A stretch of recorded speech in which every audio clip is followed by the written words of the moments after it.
কি কইছে সেটা আগে শুনে আসি।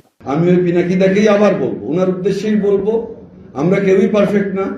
উই আর ভেরি মাচ একই মানুষ, ন্যায় বিচারের পক্ষে আজকে দাঁড়াই, একই মানুষ আর এক সিজনে চুপ থাকি, একই মানুষ সকালে ভালো, একই মানুষ বিকালে খারাপ। আমরা কেউই পারফেক্ট না। কোনো প্রথম আলো, কোনো মাসুদ আরিফিন, কোনো ডেইলি স্টার কেউই পারফেক্ট না। বাট তার জবাব এইটা হতে পারে না, আমাদের কোনো ইমপারফেকশন থাকলেও সেটা ডিরেক্টলি আলোচনার মাধ্যমে মোকাবিলা করা উচিত। এটা কোন ধরনের দেশ যে এখানে জ্বালিয়ে পুড়িয়ে দিয়ে তার মোকাবিলা হবে? আমার ওইটাই একটা কথা যে যে আমরা উচিত একটা টলারেন্ট সোসাইটি তৈরি করা, যে সোসাইটিতে ইউ আর স্টিল রেসপেক্টেড।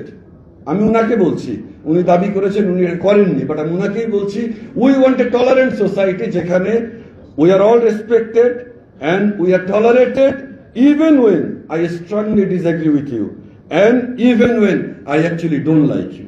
শুনেছেন তো? আচ্ছা মাসরুর, আপনি তো লেখাপড়া জানা মানুষ, সাকসেসফুল বিজনেস লিডার, সংবেদনশীল, তাছাড়া তো আর লেখালেখির ভূত থাকতো না। তো আপনি তো ভাই রাষ্ট্র সমাজের সংকটটাই বুঝেন না। কেমনে একটা পলিটিক্যাল সিচুয়েশনকে বুঝতে হয়, নেভিগেট করতে হয়, সেটা তো ভাই আপনার জানা নাই। আপনার কথা শুনে মনে হইতেছে পিনাকি ভট্টাচার্য মরে গেলে দেশ সুস্থির হইতো। কিছু বেকুব মনে করতো যে হাসিনা মরলে ফ্যাসিবাদের